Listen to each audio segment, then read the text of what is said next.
Hello, this is Dr. Jimmy again on this brilliant Saturday morning after the evening of Friday, September 20th, 2013.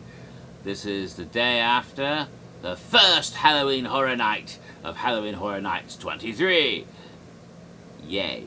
And having enjoyed the evening last night, I am giving you now my impressions of the event. I've already discussed previously, briefly touched on the street experience, which I really didn't have a chance to fully appreciate, and for that reason didn't really give an assessment.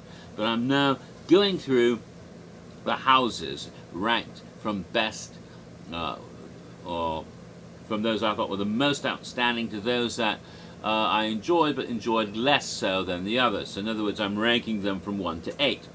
And so far I've already talked in the previous video, which you should have watched first. If you haven't yet, then click this off and go back and watch the other one. That's why it says part 1 and part 2 on the title, you dingbat. Alright, so part 1, I gave in order the best house. Number 1 was American Werewolf in London. Number 2, and these are my opinions, of course, which don't matter to anyone other than me, because that's, you know, everyone's got different tastes. But in and these are just first impressions also. And these could change. I could reorder these significantly throughout the course of the event, depending on how I further experience the houses. But just based on last night's impressions and one walkthrough of each house plus 2 of one of the houses, I went in Werewolf twice, and every other house I only went once. So, based on that, I have, in my previous video I said number 1 best house was American Werewolf in London. Really, really, really good house. But then go back and watch what I said. Second one was, for me, La Llorona. Third one was Cabin in the Woods. And ranked at number 4 was Havoc Derailed. Ranked at number 5. Then 5 is Resident Evil, Escape from Raccoon City. So that is the top 5 houses, and there are 3 more. So the next 3 houses ranked in order. So number 6, then for me, number 6, I'm trying to remember what 3 houses are left. Yes, number 6 for me was The Walking Dead. Now, I am a Walking Dead fan, and I probably would have rated this higher if we hadn't had The Walking Dead the previous year, and there was so much of it at the park outside in the streets already. I do like the TV program. I've watched all the episodes, and I'm waiting for the next season excitedly. I think little Coral is going to turn out to be a naughty son of a bitch in this next season. He's going to be causing trouble for his dad and everybody else because, you know, he's decided it's fun to shoot people. That's what happens when, and we see this in wartime and other situations, and this is sort of a war story, isn't it? When you're allowed to kill people, sometimes some people get off on it, or do it when they don't have to. It's, you know, you've got to be careful who you issue that license to kill too. And you know, Rick went through a lot of trouble in the 3rd season, and he went through, you know, a place where he could have gone in a very bad direction. He started to slip that way, and he started to go quite a bit mad, almost, and then he found himself. He found himself and found that moral compass, and got back on his moral compass, and started going back in the right direction again by the end of the 3rd series, 3rd season. So because of that, we see that arc, that story arc. And Coral, even though his dad has made that turn, he seems to have been following his dad on the dark side, and now he's still going that way. And it's going to be a problem in the 4th series when there's going to be conflict between father and son. That's what I think is going to happen. And I'm not entirely certain, but I think I can read the storylines coming up. Yeah, so that's going to be a fun thing. But that's getting straying tremendously from when it's supposed to be talking about the damn houses at Halloween Horror Nights, not the series it's based on. Right, so the house, though, really did a good job of taking Series 3 of Walking Dead and putting it all together in a haunted house. Really, really appealed to me for that, because it was like the bits and pieces you saw from the program are there, and well, it's not that sort of program. Never mind, naughty joke. But no, and then when you first go in, it's like the arena, and you got the walker attached to the stone thing, and he's trying to come at you. And the only problem is when I went through, apparently they've had some sort of problem with the cage. They had a cage of walkers outside the house, and I've seen it in the promotional thing, and it was supposed, and for some reason it was empty last night. Apparently there's been some trouble with that cage, and they had to fix it, and they hadn't done that yet. So I'm hoping I get that get that problem solved, and fill it full of walkers like it's supposed to be. And really neat to go through, especially at night when the fire, because at night you have the fire going up in those lights, and it's really cool. I always prefer going to haunted houses after dark, by the way. Although I went to a couple last night, Werewolf and Evil Dead, and I was able to enjoy them, even though it was still daylight outside. I don't know how.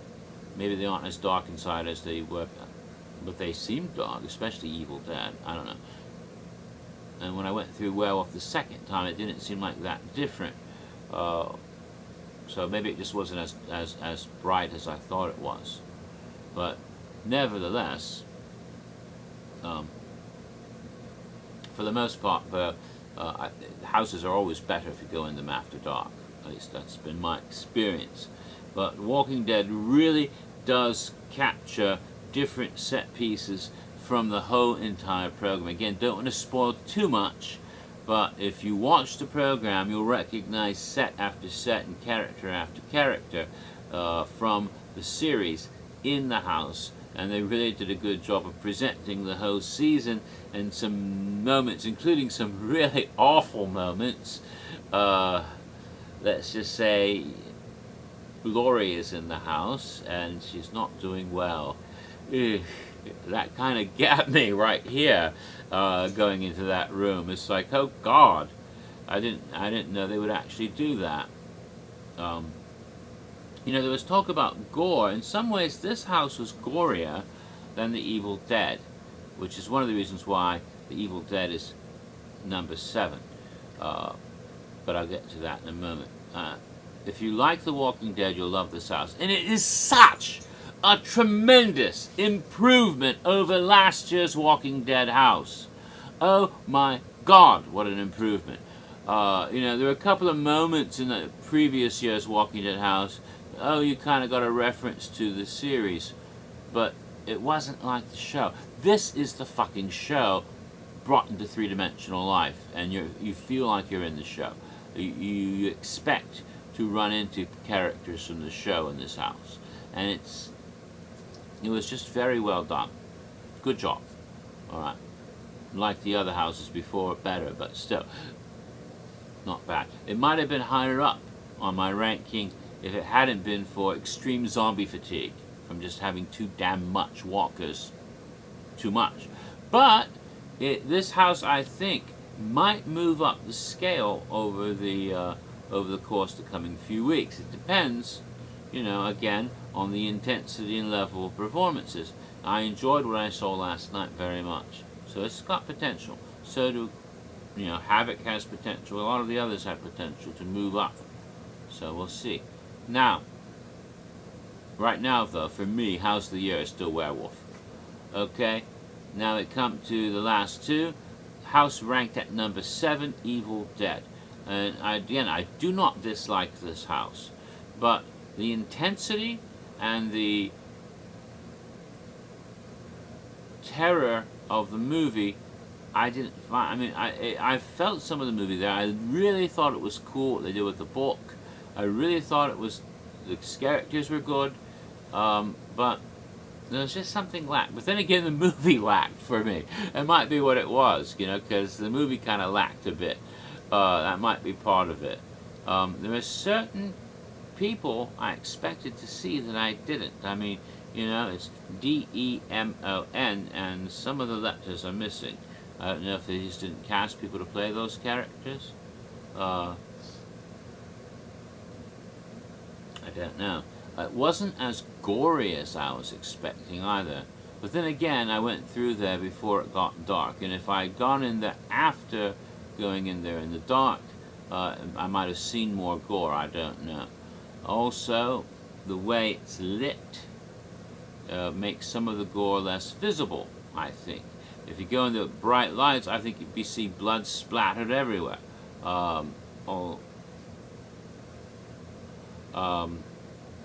again, I was expecting to see things come off of people. I have a strong suspicion that when we go and find photos and images from the same house at the maze in California of the same property, you might see a lot more gore. It's just been a trend. I've noticed that. But I enjoyed it. Got wet. And your owner get wet too, but this one I actually, you know, got splashed a couple of times, and not bad. None of the houses were really bad. You know, they weren't any, oh God, this is, you know, none of the houses were a dud, but this one, you know, I felt lacked something that the other houses I enjoyed more. That's just it. But again, that could change as well. Okay, final house number 8. Again, not a bad house either, but not as enjoyable as the others for me so far, but terrific potential as well. And I really dig the house, and I thought it was cool. Maybe it's just because in some ways some scenes resemble the in-between a little too much. I don't know. Although it had a different look. Some moments I thought I was looking at Freddy Krueger. I'm talking about Afterlife, Death's Vengeance. And there's a couple of things that, you know, it looked like other things. And the 3D was fun. And I love the whole, you know, continuing the mythology of Cary, Ohio, and the whole story of Robert the Blade, Galetta or Gaeta, whatever. I'm not sure if it's supposed to be Italian or Spanish. Robert Cookie, but Bob Cookie. No, he's going through that, and the illusions created. You know, there's certain classic tricks they've played before, and they bring them back. And of course, one of the things that's really cool about the 3D effect is when you're dealing with people who've been stabbed and they have wounds and there's blood, the blood pops. So it's like the wound is here and the person is there, and the wound is like in your face. And that's a neat effect as well. There's one scene in that house which uses mirrors, among other things, that really creeped me the hell out. And I didn't know where I was. I mean, I couldn't which way to turn, and I got nailed 2 or 3 times by the characters, and it was like, that really worked better than the rest of the whole house. So that was okay. That was pretty impressive. But there's just a certain, again, I felt like something was missing. And there's no real resolution for me in this house. Is he like falling into the pit, or is there something happening to his spirit in the afterlife? You know, there's like, I don't know. It's just like there's an expectation of something, and it's not there. And then all of a sudden you're out of the house, and it's like, okay, and you're left kind of going, okay, it looked good, I liked it, but then what? You know, it's like there's another shoe that's supposed to drop. Kevin had the same feeling.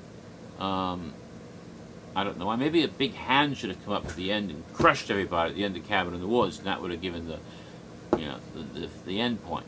But I don't know how they could have done that. But that's the you know, some of like I said, there's a couple of houses that just feel like there needs to be another scene or something. I don't know. That's just the feeling I had for it. Otherwise, enjoyed the house very much, and again, all the characters did a terrific job. and all the houses are good. I don't think there's a bad house at all this year, but that's the way I ranked them this year, 1 through 8. And again, as I said previously, there's always a possibility that numbering could change as I go back, because there's stuff you miss. Sometimes the timing's a little off. You might miss a scare here. You not even realize there's a scare in there that you didn't even see. Oh my God, I didn't see that. You know, that kind of thing happens all the time. And that's why I always, if you can go more than one night, then do that. If you can go through houses more than once, do that. Because there's always something you might have missed the first few times. And sometimes it's a really awesome scare. And in 2011, it took me 10 times through Nightingales before I saw the guy getting ripped in half. And that was a real highlight of that house. And I couldn't really assess that house correctly without having experienced that. So make sure you go back and check these out thoroughly. Now, one other thing to talk about that I did last night, and that's Bill and Ted's Excellent Halloween Adventure. And I have to say, again, I don't want to give away all the jokes or anything, but I have to say, wonderful. Good job for everyone who did that. That is the best Bill and Ted show I have seen in years. Now, I enjoy all of them, and I enjoy the past couple years more than a lot of other people did, apparently, from the way they complain. Or maybe it's just they grow on you, you know. But oh, so much better than the past few years. I would say since maybe 2006 or 2005. Really much better. A lot more sexy. A lot more sexy in the dancing, and a lot more funny than it's been in a few years. And and I have to say, if what I hear is correct, and that Mike Aiello's kids are the ones in the opening video. Dude. Oh, that's what I heard. So that just makes me laugh. Oh, man. That's a classic moment that's going to be remembered for a hell of a long time, that opening video. And the show itself. Again, don't want to give away too much, but some of the stuff you know has to be there. This year is there. There are 2 or 3 things from pop culture this year I thought have to be in this show, and they're there, and that's good. And there's a couple things I never would have expected to see on a Universal stage. There's one thing in particular that I mouth dropped. Is that, oh my God. This may not be here next day. It may not be here next week. So go see it now before somebody's lawyers make them take a certain thing out of the show, because it's so funny that I almost wet myself. And the audacity of having, you know, this, let's just say, they go after some big targets, including the distinguished competition and a couple of other things in such a way that I see it as quickly as you can before somebody's lawyers say, you have to cease and desist that particular part of this show. Because I'm not saying that will happen, but I'm just surprised it's there at all. Gotta see it now. It's hilarious. Big thumbs up for Bill and Ted. That's just, it was most triumphant. Dude. Alright, so that's my assessment, my first impressions on Halloween Horror Nights 23, what evil has taken. Oh, the show, the Bill and Ted show, seems to fit what evil has taken root better than the rest of the event. It's almost like, you know, oh, hello cat. It's almost like somehow that fits in. It almost fits in with the PS blog, you know, and the people who were abducted in the woods and what happened to them and what was it that caused all of this. And the answer might be the Bill and Ted show, for Christ's sakes. I don't know. Maybe that's the real resolution of the PS, Evil Takes Root blog. It should be. So that's then my assessment of Halloween Horror Nights 23 based on the opening night. And my opinions may change as the event goes along. have fun.